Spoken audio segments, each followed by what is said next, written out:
ตอนนี้ไม้มินอยู่กำลังที่ขึ้นภูสีแล้วเฮ้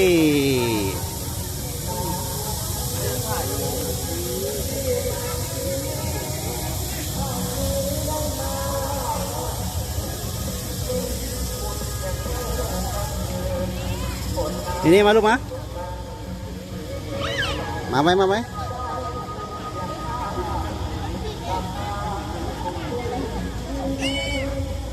ไปไหมนี่คุณนำมาขึ้นไปเทิงคนแล้วนะลูกไปเด้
อุ้ยเบิ่งคน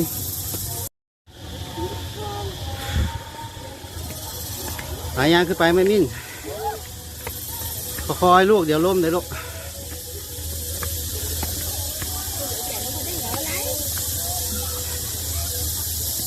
เมื่อยบ่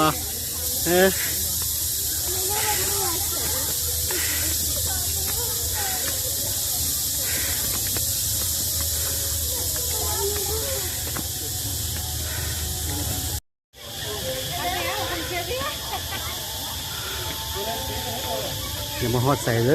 ยเมื่อยแล้ว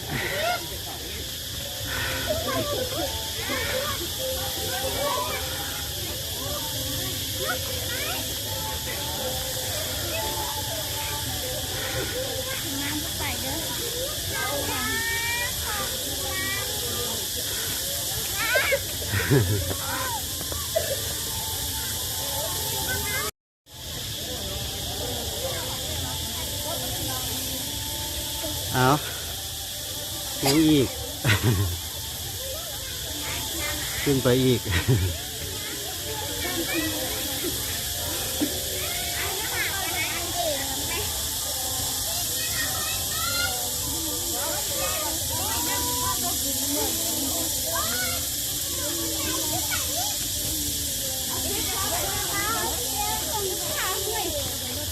โอ้รู้สึกว่าสูงหลาย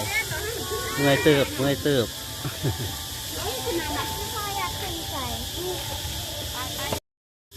มาแล้วไม้มิ้นกับนี่กำลังที่ขึ้นภูแล้วเมื่อยบ่ลูกไปแล้ว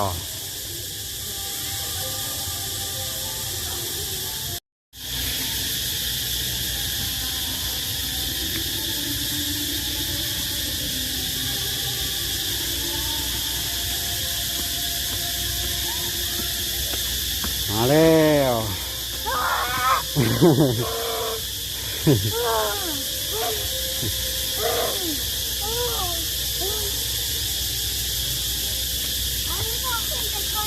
ไปนะ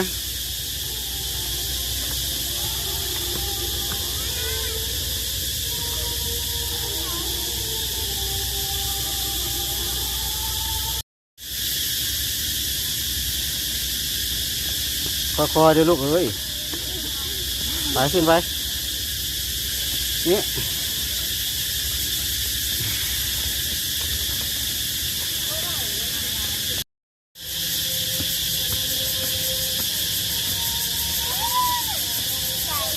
เมื่อยบ่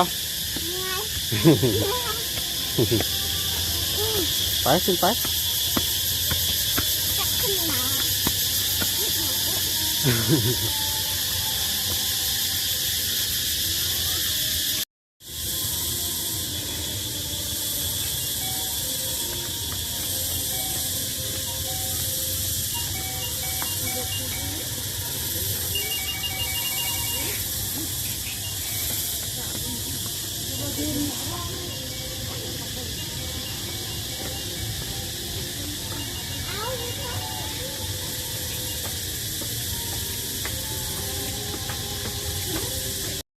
ในที่สุดก็มาฮอดแล้วขึ้นไปทางพุ้นลูกตั้งโมดอกมาฮอดแล้วโอ้เมื่อยบ่ลูกเมื่อยปะไปย่างไปพูดลูก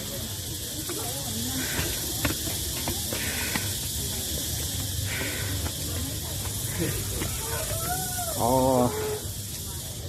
ถึงจะครูแล้วจอมครูแล้วอันนี้นี่กะพอดีเมื่อยว่ะนุ๊ก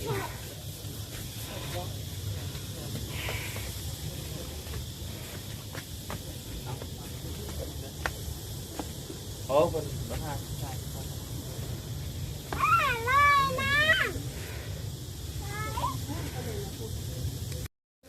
ไปพูดนะลูก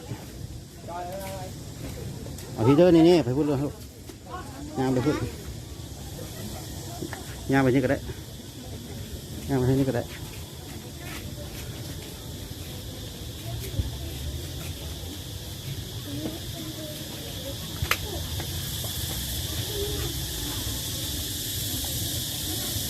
เอาลงไปลงไป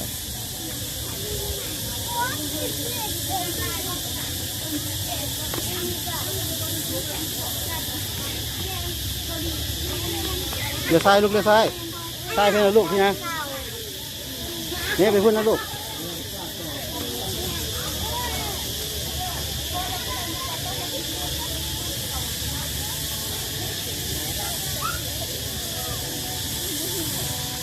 เขียนทำแล้วทำมันโยนเนี่ยที่เราวัน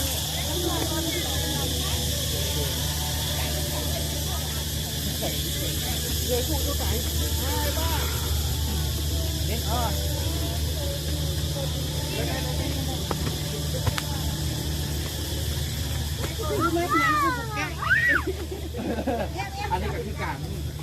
มาฮอตแล้วมาฮอตแล้วนี่วะ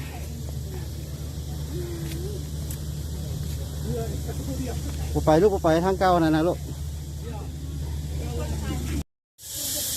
เป็นจังไหนไม้มิ้น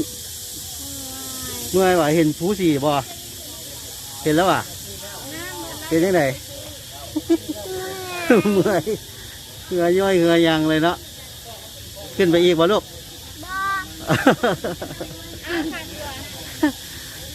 กระมวลตัวลูกบนมวลหรอโอ้ยเดี๋ยวว่ามวลซะดอกมาก็จะบุกขึ้นไปเนาะไม้มิ้นนี่ที่ไปใส่จอไม้มิ้นนี่ไปตัดกองซีเนาะลูกเนาะตัดกองซีต่อเนาะอ้าวเดี๋ยวไปเจอไม้มิ้นนี่กับตัดกองซีแล้วแบบนี้เด้อ